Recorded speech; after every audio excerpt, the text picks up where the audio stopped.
नमस्कार दोस्तों, बहुत बहुत स्वागत आप सभी का अतुल्य आरएस के इस डिजिटल प्लेटफॉर्म पर। फ्रेंड्स, हम पढ़ रहे हैं सेकंड ग्रेड अध्यापक भर्ती परीक्षा का पेपर फर्स्ट।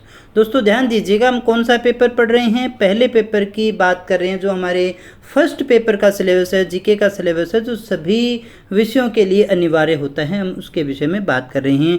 और आज की क्लास में हम बात करने वाले हैं राजस्थान के भौतिक प्रदेशों के विषय में। तो दोस्तों एक दो जानकारी मैं आपको दे देना चाहूँगा, जैसे बच्चों के कमेंट आते रहते हैं। एक तो आप पीडीएफ के लिए पूछते हो दोस्तों, तो पीडीएफ के लिए मैंने आपको बता रखा है कि आपको एक तो ये जो है टेलीग्राम चैनल पर मिल जाएगी, लिंक आपको डिस्क्रिप्शन में मिल जाएगा। इसके अलावा आपको व्यवस्थित रूप से ये जो सारी पीडीएफ है आपको प्रोवाइड करवाई जा रही है हमारे एंड्रॉयड एप्लीकेशन पर, जिसका लिंक भी आपको डिस्क्रिप्शन में दिया हुआ है। एप्लीकेशन का जो नाम है वो मैं यहाँ पर लिख रहा हूँ, राकेश सर, और ब्रैकेट में है अतुल्य आरएस। इस नाम से अगर आप प्ले स्टोर में जाकर के सर्च करोगे तो भी मिल जाएगी, और आप लिंक से भी जाकर के एप्लीकेशन को डाउनलोड कर सकते हैं। पीडीएफ आपको जो आज जो क्लास लगी है नेक्स्ट डे इवनिंग तक आपको प्रोवाइड करवा दी जाती है दोस्तों। और वैसे तो मैंने आपको कहा भी है कि इतना ज़्यादा मैटर ज्योग्राफी में लिखने का नहीं होता है, इसलिए कोशिश कीजिए कि आप साथ ही साथ उतार पाएँ। हाथ से उतारेंगे, खुद के करके सीखना वाला जो सिद्धांत है, तो आपकी तो साइकोलॉजी भी है ना, करके सीखते हैं तो वो चीज़ें लंबे समय तक याद रहती हैं। खुद हाथ से लिखोगे, थोड़ी मेहनत करोगे तो चीज़ें याद ज़्यादा रहेगी। तो चलिएगा शुरू करते हैं क्लास को हम। और ये हमारा पाठ्यक्रम था जिसके अंदर लोकेशन और उसका जो हमारा विस्तार है, इसके विषय में हम बात कर चुके थे। राजस्थान की अवस्थिति और विस्तार हमारा हो चुका था।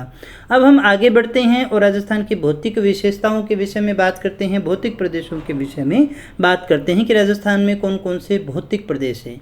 तो दोस्तों राजस्थान की ज्योग्राफी में जो हमारा टाइम लगता है, एक तो भौतिक प्रदेश पर, एक जलवायु पर, एक जो ड्रेनेज है वहाँ तक ही समय लगता है। बाकी हमारे ऐसे टॉपिक नहीं हैं कि जिनके ऊपर बहुत ज़्यादा समय लगे, क्योंकि बाकी तो सब के अंदर फैक्ट हैं जो आपको पीपीटी के माध्यम से भी करवाए जा सकते हैं, वो हमारा मैटर जल्दी हो जाएगा। लेकिन हमें ध्यान देना है उन चीज़ों पर जो हमारे सिलेबस में है, लेकिन जो समझने वाली हैं, इसीलिए मैं आपको लिख लिख करके करवा रहा हूँ, ताकि आप जो है सारी चीज़ों को अच्छी तरह से समझ के और सारी आपके दिमाग में फिट हो जाए बिल्कुल। तो चलिएगा शुरू करते हैं। राजस्थान के भौतिक प्रदेश, एडिंग लगा लीजिएगा, राजस्थान के भौतिक प्रदेश। तो हम बात करेंगे राजस्थान के भौतिक प्रदेशों के विषय में। आगे बढ़ने से पहले एक दो चीज़ें अपने नोट कर लेते हैं जो हमारे लिए जाननी अनिवार्य हैं। तो सबसे पहले हम ये देखें कि राजस्थान के जो भौगोलिक प्रदेश हैं उनका निर्धारण सबसे पहले किसने किया था। यहाँ से भी कई बार दोस्तों प्रश्न पूछा जा सकता है, पूछा गया है। राजस्थान के भौतिक प्रदेशों का सर्वप्रथम निर्धारण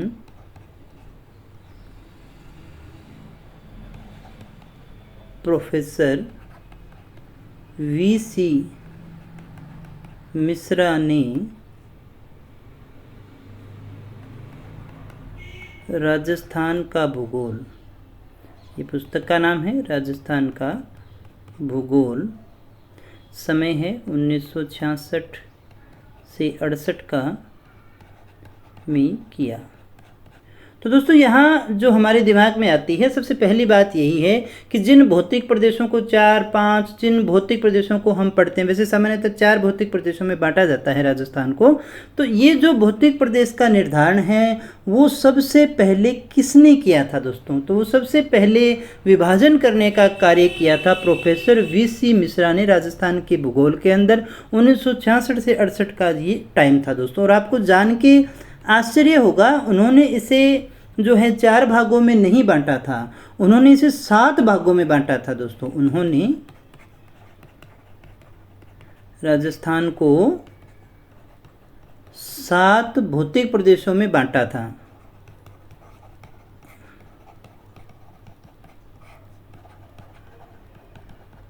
तो दोस्तों हमने क्या कहा, सबसे पहले जो निर्धारण करने का कार्य किया वीसी मिश्रा ने, किस किताब में किया? राजस्थान का भूगोल। समय कब था? 1966 268 का टाइम है। और दूसरी बात कि उन्होंने कितने भौतिक प्रदेशों में बांटा, तो 7 भौतिक प्रदेशों के अंदर बांटने का कार्य किया था, बांटने का कार्य इनके द्वारा किया गया था दोस्तों। तो ये तो हो गया पहले विभाजन की बात। इसके बाद में दूसरी बार जो विभाजन हुआ था वो जलवायु के आधार पर भौतिक प्रदेशों के अंतर्गत बांटने का कार्य किया था, उसकी भी अपने बात कर लेते हैं। दूसरी बार जो प्रयास हुआ, दूसरी बार जलवायु के आधार पर, दूसरी बार जलवायु के आधार पर भौतिक प्रदेशों में बांटने का प्रयास एम के सेन ने, समय है 1968 का, में किया।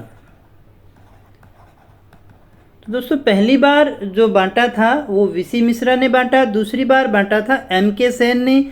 इन्होंने जलवायु के आधार पर इसे बांटने का प्रयास किया था। और यहाँ पर आपको जान करके आश्चर्य होगा, इन्होंने कितने भागों में बांटा, इन्होंने 3 भागों में बांटा था, 3 भागों में बांटा। दोस्तों कौन कौन से थे वो भाग, इतना हमें याद करने की आवश्यकता नहीं है। वो 3 थे, वो 7 थे, ये हमारी परीक्षा में कभी भी आते नहीं हैं। इस प्रकार के प्रश्न नहीं पूछे जाते हैं। जहाँ तक संभावना है हम टॉपिक के ऊपर ही रहेंगे जितना आपसे परीक्षा में पूछा जाना है दोस्तों, और उसी हिसाब से हम इस सिलेबस को पूरा करने वाले हैं। तो राजस्थान को 2 बार हमने बांट दिया, एक बार और बात करते हैं हम। राजस्थान को तीसरी बार, राजस्थान को तीसरी बार भौतिक प्रदेशों में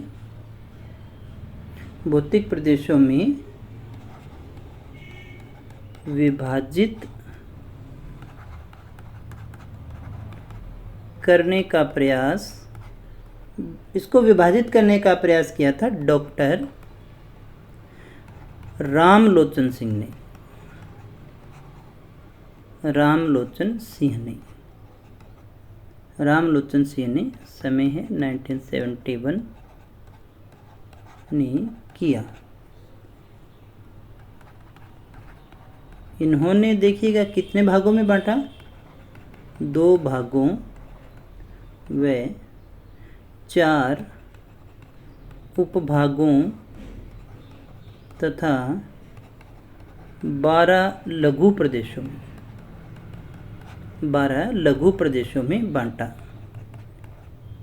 तो यहाँ पर देखिएगा दोस्तों, हमने क्या बात की, राजस्थान को तीसरी बार भौतिक प्रदेशों में विभाजित करने का जो प्रयास है वो डॉक्टर रामलोचन सिंह के द्वारा किया गया। इन्होंने 2 भागों और 4 उपभागों में बांटने का कार्य किया था। एक बार फिर से समझ लीजिएगा, हम बात कर रहे हैं राजस्थान के भौतिक प्रदेशों की। तो अगर हमसे ये पूछा जाए, हमारे दिमाग में ये बात आनी भी चाहिए कि सबसे पहले विभाजन करने का कार्य किसने किया था, वीसी मिश्रा ने किया था। पुस्तक थी राजस्थान का भूगोल, इन्होंने 7 भौतिक प्रदेशों में बांटा, बात खत्म। दूसरी बात कि दूसरी बार किसने किया था, तो एम के सेन ने ये कार्य करने का प्रयास किया था और इन्होंने 3 भागों में बांटने का कार्य किया था। फिर इसके बाद में हम बात करें, राजस्थान को तीसरी बार भौतिक प्रदेशों में विभाजित करने का जो प्रयास है वो डॉक्टर रामलोचन सिंह के द्वारा 1971 में किया गया। इन्होंने थोड़े से भावना में बह करके ज़्यादा भागों में बांट दिया, 2 भाग हैं, 4 उपभाग हैं और 12 लघु प्रदेशों में बांटने का कार्य इनके द्वारा किया गया था दोस्तों। अब अगर आपसे पूछा जाए सामान्यतः कितने भागों में बांटा जाता है, तो आपको ये याद रखना है, उच्चावच के आधार पर सामान्यतः 4 भागों में बांटा जाता है। तो अब अगर आपसे पूछा जाए सामान्यतः कितने भागों में बांटा जाता है, तो अपने को 4 ही करना है, 4 ही करना होगा दोस्तों। अब यहाँ पर एक शब्द आ गया है उच्चावच। ये क्या होता है मेरे दोस्तों, इसको भी थोड़ा सा समझ लीजिएगा, क्योंकि इसके बिना थोड़ा सा दिमाग में आपके रहेगा कि उच्चावच होता क्या है। तो उच्चावच को हम इस तरह से समझ सकते हैं कि संरचनात्मक दृष्टि से हम देखें तो राजस्थान का भौतिक स्वरूप एक जैसा नहीं है। ये हम जानते हैं कि राजस्थान में वृत्त मैदान भी है, प्रायद्वीपीय पठार भी है, पर्वत भी है। तो धरातल का ये जो ऊंचा नीचा स्वरूप होता है ना, इसी ऊंचे नीचे स्वरूप को ही हम उच्चावच के नाम से जानते हैं। और ये जो उच्चावच होता है मेरे दोस्तों, ये जो उच्चावच होता है, ये उच्चावच जो है वो 3 भागों में बांटा जाता है। 3 भाग होते हैं इसके। एक तो होता है पर्वत, दूसरा होता है पठार और तीसरा होता है मैदान। ये 3 चीज़ें पाई जाती हैं दोस्तों। पर्वत होते हैं, पठार होते हैं, मैदान होते हैं। ये क्या होते हैं, जैसे जैसे आगे बढ़ेंगे हम इन चीज़ों को भी देखना शुरू करते हैं दोस्तों। तो यहाँ एक चीज़ हम थोड़ी सी समझने की कोशिश करते हैं कि राजस्थान के जो 4 भौतिक प्रदेश हैं, इनको बांटा किस आधार पर गया है और कौन कौन से भागों में अपने बांटते हैं। उससे पहले एक छोटी सी चीज़ अपने पृथ्वी के संबंध में समझ लेते हैं कि देखिएगा, जो हमारी पृथ्वी थी पहले इस प्रकार से एक ही इसके ऊपर पिंड हुआ करता था, जिसे हम कहते थे पेंजिया, और एक ही महासागर हुआ करता था जिसे हम कहते थे पेंथालासा। तो भूगर्भिक हलचलों के कारण इसमें क्या हो गया दोस्तों, विभाजन हो जाता है और ये 2 भागों में बंट जाता है मेरे दोस्तों, एक ऊपर वाला और एक नीचे वाला। ऊपर वाला कौन सा रह गया मेरे दोस्तों, ऊपर वाला तो रह गया अंगारा लैंड, और नीचे वाला रह गया मेरे दोस्तों गोंडवाना लैंड। ये 2 भागों में, और बीच में जो सागर बना, यहाँ लिख देते हैं, उसे हम कहते हैं टेथिस सागर। और इन्हीं पिंडों से फिर आगे 7 महाद्वीपों का निर्माण होता है। इतना लंबा हमें जाने की आवश्यकता नहीं है, लेकिन हम ये कहें कि मूल रूप से 2 पिंड थे। एक तो अंगारा लैंड है, 2 भूमि के क्षेत्र थे, अंगारा लैंड, और दूसरा था गोंडवाना लैंड। अब हम इससे समझ लेते हैं कि इसमें से राजस्थान का कौन सा अंग है, कौन से भाग यहाँ पर है या नहीं है, जहाँ से आपका प्रश्न पूछा जा सकता है मेरे दोस्तों।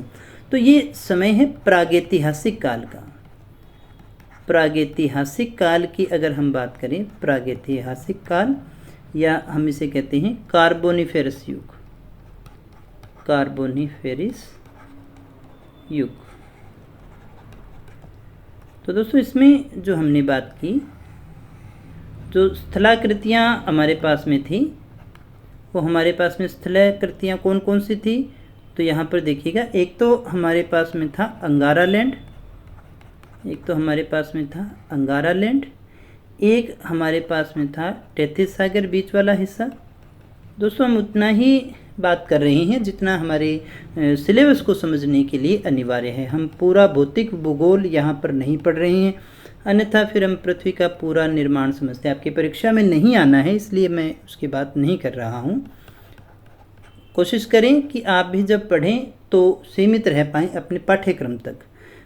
एक चीज़ हमेशा याद रखिएगा, सिलेक्शन उन बच्चों का नहीं होता है जो बहुत ज़्यादा पढ़ते हैं या कम पढ़ते हैं। असल में जो टारगेटेड पढ़ते हैं, जिन्हें पता है कि हमें किस तरह से पढ़ना है, सिलेक्शन उनका होता है। एक तो हमें किसी भी सब्जेक्ट में पीएचडी नहीं करनी होती, हम बहुत ज़्यादा गहराई में डूब जाते हैं तो भी दिक्कत होती है। अभी आपने रीट वाला पेपर भी देखा होगा ना, जितना बच्चों ने पढ़ा उस तरह का पेपर नहीं आता है। हम तो पता नहीं क्या क्या पढ़ देते हैं, और पढ़ाने वाले भी पता नहीं क्या क्या पढ़ा देते हैं मेरे दोस्तों। यही सबसे बड़ी विडंबना है। अगर मैं ये कहूँ कि इस समय बच्चों के सामने सबसे बड़ी समस्या क्या है, कभी एक समय हुआ करता था जब बाज़ार में पुस्तकें नहीं होती थी, इतना मैटर नहीं मिलता था, तो एक सिलेक्टेड अच्छे कंटेंट के लिए जो है बच्चे कोचिंग संस्थानों में जाते थे, वहाँ से मैटर मिलता था, उसको वो याद किया करते थे, उनका सिलेक्शन हो जाता था। लेकिन आज के समय में दोस्तों बच्चों के सामने सबसे बड़ी समस्या ये कि उनके पास में कंटेंट बहुत ज़्यादा है।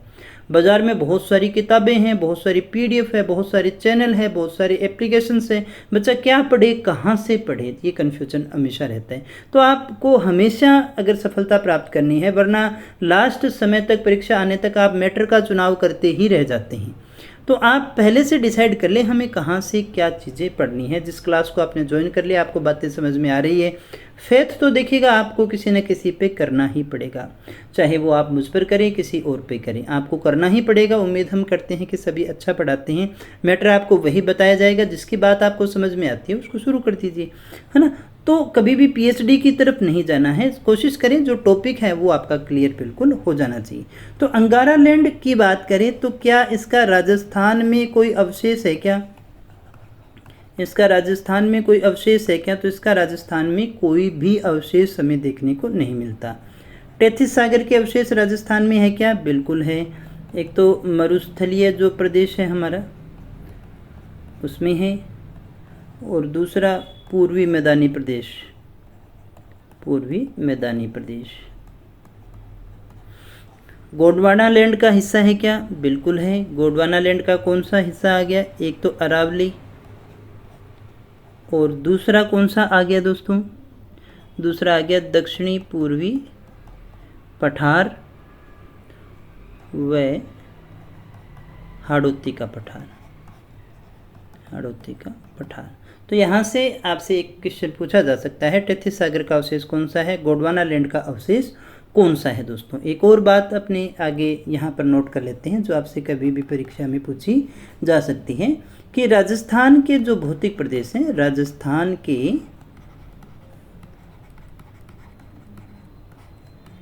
भौतिक प्रदेशों में, राजस्थान के भौतिक प्रदेशों में सर्वप्रथम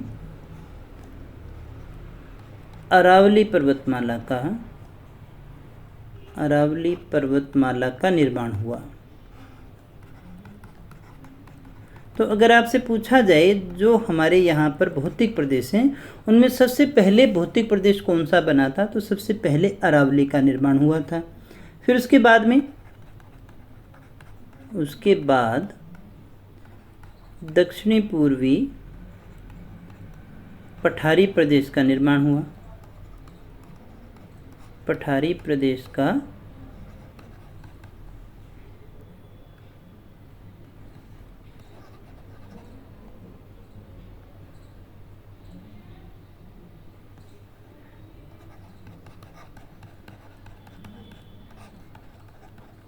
कौन से प्रदेश का निर्माण हुआ? पठारी प्रदेश का। फिर उसके बाद में देखिएगा तीसरा जो आता है हमारा, उसके बाद पूर्वी मैदानी प्रदेश, मैदानी प्रदेश तथा उसके बाद पश्चिमी मरुस्थल का निर्माण हुआ। तो यहाँ पर दोस्तों जो प्रश्न बनता है आपका कि सबसे पहले कौन सा बना? अरावली। अरावली के बाद में कौन सा बना? सबसे पहले बना अरावली। अरावली के बाद में दक्षिणी पूर्वी पठारी, पठारी के बाद में मैदानी, और मरुस्थल का जो निर्माण है वो सबसे बाद में हुआ है दोस्तों।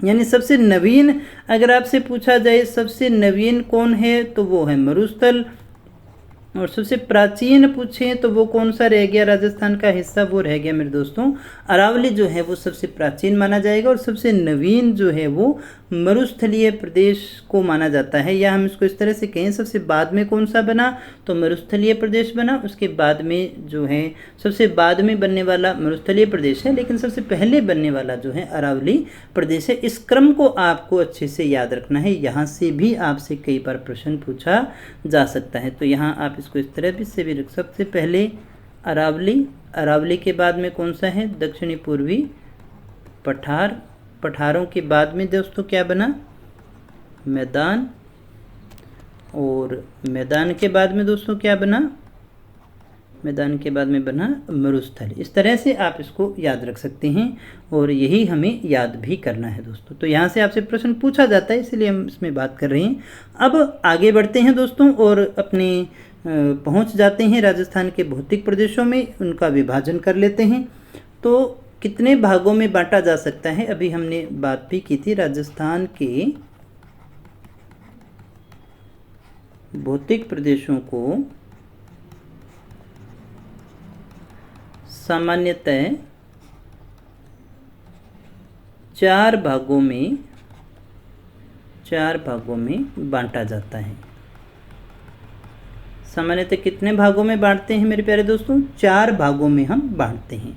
और ये 4 भाग कौन कौन से हैं? सबसे पहला है हमारा थार का मरुस्थल, थार का मरुस्थल, और इस थार के मरुस्थल के भी आगे अपने 2 भाग कर सकते हैं। थार के मरुस्थल को भी अपने आगे बांट सकते हैं। तो आगे अगर हम इसको बांटें तो एक तो आ गया हमारा शुष्कतम मरुस्थल,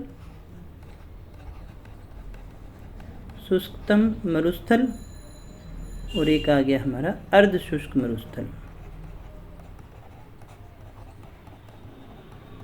ये कोई फिक्स नहीं होते दोस्तों, कहीं आप इस तरह इस चक्कर में नहीं पड़ना है कि इसने ये नाम लिखा है उसने ये नाम लिखा है। ये भूगोल है, हर व्यक्ति अपनी सुविधा के हिसाब से लिख देता है जैसे आपको याद रह पाए। बाकी इसमें कोई ज़्यादा तनाव लेने की आवश्यकता नहीं है। कहीं आप कहीं यहाँ तो आपने थार का मरुस्थल लिख दिया तो पश्चिमी मरुस्थलीय प्रदेश लिख लीजिएगा। इसको अपने पश्चिमी मरुस्थलीय प्रदेश के नाम से भी जानते हैं, इसको अपने उत्तर पश्चिमी मरुस्थलीय प्रदेश के नाम से भी जानते हैं। जैसा आपको अच्छा लगे उस हिसाब से आप याद रख सकते हैं। विशेषतः ये थार के मरुस्थल का भाग है तो हम इसे थार का मरुस्थल भी लिख सकते हैं। फिर आती है हमारी अरावली पर्वतीय प्रदेश। तो अरावली जो पर्वतीय प्रदेश है उसे भी आगे अपने और बांटते हैं दोस्तों। इसे अपने 3 भागों में बांट सकते हैं। एक तो हमारा आता है दक्षिणी अरावली, और एक हमारा आएगा मध्य अरावली, मध्य अरावली, और एक हमारा आएगा उत्तरी अरावली, एक हमारा आएगा उत्तरी अरावली। इस प्रकार से 3 भागों में हम बांटते हैं। एक हमारे पास में है थार का मरुस्थल। थार के मरुस्थल की जगह आप पश्चिमी मरुस्थल भी लिख सकते हैं, उत्तर पश्चिमी मरुस्थल भी लिख सकते हैं, जैसा आपको अच्छा लगे। इसमें कोई वो नहीं है कि यही रूल है इसी प्रकार से लिखा जाएगा दोस्तों। तो ये आपने नोट कर लिए होंगे। इसके बाद में हम चलते हैं तीसरे पार्ट की तरफ। तो तीसरा जो इसका विभाजन आता है, तीसरा विभाजन जो आता है जिसे हम कहते हैं पूर्वी मैदानी प्रदेश, पूर्वी मैदानी प्रदेश। तो ये जो पूर्वी मैदानी प्रदेश है इसे भी अपने आगे कुछ और भागों में बांट सकते हैं मेरे दोस्तों। और उन्हें हम किन भागों में बांट सकते हैं? एक तो हमारे पास में आता है माही बेसिन, एक हमारे पास में आता है माही बेसिन, एक आता है बनास बाणगंगा बेसिन, बनास बाणगंगा बेसिन, और एक हमारे पास में आता है चंबल बेसिन, एक हमारे पास में आता है चंबल बेसिन। ये आपको अच्छे से याद रखना है। इसके अलावा दोस्तों एक हमारा चौथा जो पार्ट आता है, चौथा पार्ट जो हमारा रह गया वो है दक्षिणी पूर्वी पठारी प्रदेश, दक्षिणी पूर्वी पठारी प्रदेश। इसे भी हम 2 भागों में बांट सकते हैं दोस्तों। इसे हम कह सकते हैं विंध्यन कगार भूमि, विंध्यन कगार भूमि, या फिर लावा पठार। दूसरा अपने लावा पठार के रूप में भी देखते हैं, जिसे दक्कन का लावा पठार है उसी रूप में हम यहाँ पर भी देखते हैं। इन भागों में बांटा जा सकता है दोस्तों। तो ये चीज़ आपको अच्छे से याद रखनी है और अच्छे से याद रहना चाहिए। आगे बढ़ते हैं मेरे दोस्तों और इसे थोड़ा सा समझने की कोशिश करते हैं जो राजस्थान है हमारा, ताकि ये एक इस क्लास में अपने सामान्य ओवरव्यू है जो इसका ले लेते हैं ताकि बाकी चीज़ें हमें समझने में आसान रहेगी। एक तो हमारे पास में था मरुस्थल, थार का मरुस्थल एक भाग था हमारे पास में। दूसरा हमारे पास में भाग था अरावली, दूसरा हमारे पास में भाग था अरावली। तीसरा था पूर्वी मैदान, और चौथा हमारे पास में था पठारी प्रदेश। ये 4 भाग हैं, बड़े तौर पर हम इसको बांटे। तो अगर हम इसके क्षेत्रफल की बात करें, कुल क्षेत्रफल का कितना है, तो ये है 61.11%। यहाँ से आपसे प्रश्न पूछे जाते हैं, इसलिए इस टेबल को अपने यहीं बना लेते हैं ताकि चीज़ें समझनी हमारे लिए क्या हो जाए, आसान हो जाए दोस्तों। ये 23% और ये 6.89% क्षेत्रफल की दृष्टि से। अगर हम बात करें जनसंख्या की, कितनी जनसंख्या निवास करती है, तो यहाँ पर 40% जनसंख्या निवास करती है। यहाँ अरावली में 10% निवास करती है, पूर्वी मैदान में 39% निवास करती है, और पठारी प्रदेश में 11% जो जनसंख्या है वो निवास करती है। अगर हम उत्पत्ति की बात करें, ये हमने पीछे भी देखा था, तो मरुस्थल की जो उत्पत्ति हुई है वो किससे हुई है मेरे दोस्तों, वो टेथिस सागर से हुई है। अरावली की बात करें तो अरावली जो है वो गोंडवाना लैंड का भाग है। यहाँ से दोस्तों डायरेक्ट आपसे क्वेश्चन पूछे जाते हैं, बड़े अच्छे अच्छे प्रश्न यहाँ से बनते हैं। पूर्वी मैदान किसका भाग था मेरे दोस्तों, टेथिस सागर का। और पठारी जो प्रदेश है वो किसका भाग था, गोंडवाना लैंड का। गोंडवानालैंड का। तो ये 4 भागों में हम इसे बांटते हैं और इनको इसी प्रकार से हमें समझना होता है दोस्तों। ये आपको अच्छे से याद हो जाना चाहिए। ये टेबल बना लीजिएगा।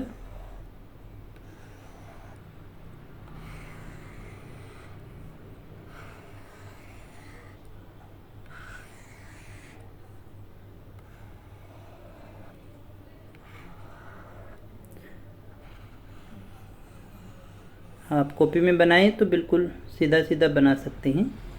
स्क्रीनशॉट ले लीजिएगा, चाहे तो आप इसे बाद में भी बना सकते हैं, लेकिन इस टेबल को आपको दिमाग में डाल लेना है, क्योंकि एक क्वेश्चन डायरेक्ट यहाँ से फैक्ट का पूछा जा सकता है। इसके बाद में दोस्तों हमारे पास में भौतिक प्रदेश बनते हैं, हालांकि उसे अपने आज शुरू करने वाले नहीं हैं। कुछ एक शब्दावली है, उनको अपने समझ लेते हैं ताकि वो आगे की क्लासेज में हमारे काम आने वाली है, जहाँ से आपसे प्रश्न पूछा जा सकता है दोस्तों। इसमें या फिर हम यूँ कहें कि शब्दावली की दृष्टि से 3 प्रकार के प्रदेश हमारे यहाँ पर देखने को मिलते हैं। एक तो हमारे पास में मिलता है मरु प्रदेश, मरु प्रदेश शब्दावली के आधार पर। तो दोस्तों मरु प्रदेश कौन सा होता है? मरु प्रदेश कौन सा होता है दोस्तों? मरु का जो शाब्दिक अर्थ कौन सा होगा? मरुस्थल होगा। शाब्दिक अर्थ क्या होगा मेरे प्यारे दोस्तों? मरुस्थल होगा।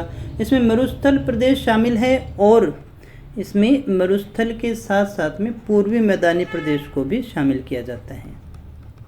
पूर्वी मैदानी प्रदेश, यहाँ आप इसको लिख सकते हैं। शब्दावली की दृष्टि से भौतिक प्रदेश, शब्दावली की दृष्टि से भौतिक प्रदेश कौन कौन से हैं? तो मरु प्रदेश हो गया। एक जो इसके बाद में हमारा दूसरा आता है वो है मेरु प्रदेश। कौन सा है? मेरु प्रदेश। अब मेरु का जो शाब्दिक अर्थ होता है वो होता है पर्वतीय क्षेत्र। क्या होता है इसका अर्थ? पर्वतीय क्षेत्र होता है। और इसमें कौन सा भाग आता है मेरे दोस्तों? इसमें जो भाग आता है वो आता है अरावली का। इसमें कौन सा भाग आ गया? अरावली का जो भाग है वो इसके अंतर्गत आता है। एक तीसरा, क्योंकि 3 ही भाग हैं, तीसरा आता है माल। ऊपर माल और ये नाम आपने सुने होंगे, तो ये आता है माल। और इस माल का जो शाब्दिक अर्थ होता है वो होता है पठार। लेकिन इसमें भाग कौन कौन सा आता है? इसमें दक्षिणी पूर्वी पठारी प्रदेश जो है उसे शामिल किया जाता है दोस्तों। दोस्तों समझ गए होंगे आप क्या क्या चीज़ें हमने यहाँ पे कही हैं। शब्दावली की दृष्टि से जो है मरु प्रदेश, मेरु प्रदेश और माल प्रदेश में बांटा जाता है। मरु प्रदेश, मरु का अर्थ मरुस्थल से होता है, इसमें मरुस्थल और पूर्वी मैदानी प्रदेश दोनों को शामिल किया जाता है। मेरु प्रदेश, मेरु का अर्थ होता है पर्वत, इसमें पर्वतीय क्षेत्र यानी कि अरावली को शामिल किया जाता है। फिर आता है माल, माल का अर्थ होता है पठार, अर्थात दक्षिणी पूर्वी पठार जो है इसे अपने इसमें शामिल करते हैं दोस्तों। अब एक चीज़ और यहाँ पर देख लेते हैं, नोट करके विशेष तौर से नोट डाल के लिख लीजिएगा, नोट डाल के लिखिएगा, जो आपके लिए जाननी काफ़ी ज़्यादा आवश्यक है, क्योंकि यहाँ से भी बहुत बार जो प्रश्न हैं वो आपसे पूछे जाते हैं। तो पहली बात जो हमें लिखनी है कि राजस्थान में जो पश्चिमी बालू का मैदान, पश्चिमी बालू का जो मैदान है, बालू रेत का मैदान है, वो रायलो क्रीटेशियस क्रम की चट्टानों से निर्मित है। ये यहाँ आप चट्टान के रूप में इसको देख सकते हैं कि पश्चिमी बालू का जो मैदान है वो किससे बना हुआ है? राइलो क्रीटेशियस क्रम की चट्टानों से बना हुआ है। फिर हम बात करते हैं अरावली पर्वतीय प्रदेश की, अरावली पर्वतीय क्षेत्र की। तो ये जो अरावली पर्वतीय प्रदेश है ये अरावली दिल्ली क्रम की चट्टानों से बना है। अरावली दिल्ली क्रम, अरावली दिल्ली क्रम की चट्टानों से बना है। एक हमारा रह गया दक्षिणी पूर्वी पठारी प्रदेश। तो ये जो भाग है वो आर्कियन, ये जो भाग है आर्कियन विंध्यन क्रम की चट्टानों से बना है।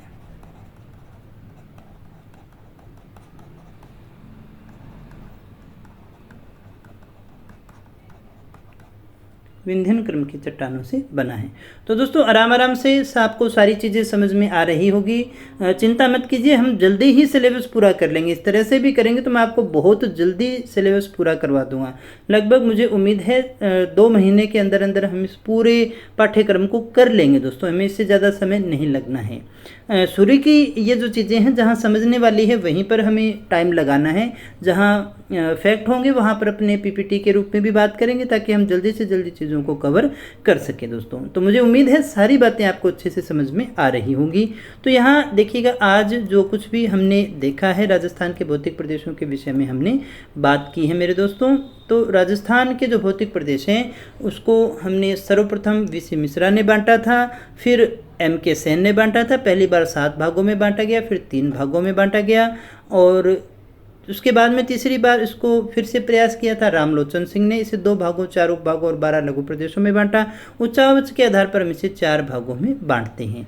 और ये 4 भाग कौन कौन से हैं? जो हमारे सामान्यतः 4 भाग हैं, जिसमें पश्चिमी, उत्तर पश्चिमी हमारा मरुस्थलीय प्रदेश है, अरावली प्रदेश है, पूर्वी मैदानी प्रदेश है और दक्षिण पूर्वी पठारी प्रदेश है। उन 4 भागों में हम इसे बांटते हैं। प्रागैतिहासिक काल या कार्बोनिफेरस युग के 3 जो भूखंड थे, अंगारा लैंड, तैतीस सागर और गोंडवाना लैंड। यहाँ पर अंगारा लैंड, कई बार ऐसा प्रश्न आपने परीक्षा में देखा होगा, वो पूछता है निम्न में से अंगारा लैंड का भाग है राजस्थान में। तो राजस्थान में अंगारा लैंड का कोई भाग नहीं है दोस्तों। तैतीस सागर के 2 भाग हैं, गोंडवाना लैंड के 2 भाग हैं। जो पथरीले हैं, जहाँ पत्थर है वो गोंडवाना लैंड है, जहाँ पत्थर नहीं है वो तैतीस सागर के हैं।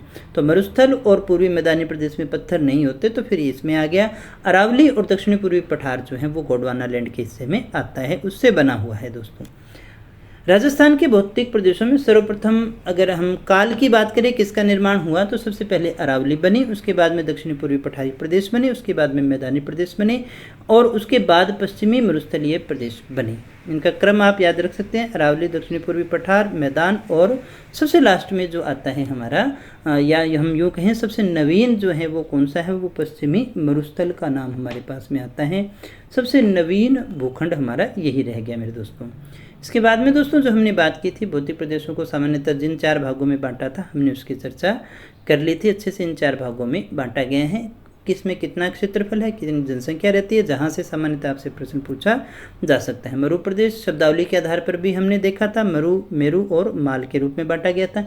कौन कौन सी चट्टानों से कौन कौन से जो हैं भौतिक प्रदेशों का निर्माण हुआ है, इसे भी हमने अच्छे से समझ लिया है। तो दोस्तों आज की क्लास में हम इतना ही देखेंगे। आज की क्लास थोड़ी सी छोटी है, लेकिन अगले शुरू करेंगे तो फिर वो पूरा नहीं हो पाएगा। नेक्स्ट क्लास में अपने जो अगला हमारा भौतिक प्रदेश है थार के मरुस्थल को हम शुरू करने वाले हैं। मुझे उम्मीद है सारी बातें आपको अच्छे से समझ में आ रही होगी। किसी प्रकार की कोई दिक्कत हो तो कमेंट करके बताइएगा ज़रूर। अच्छी लगी हो तो दोस्तों के साथ में शेयर करना, लाइक ज़रूर कर देना दोस्तों। मिलते हैं नेक्स्ट वीडियो में कुछ और नई जानकारी के साथ, तब तक यूँ ही बने रहे हमारे साथ। Thank you very much.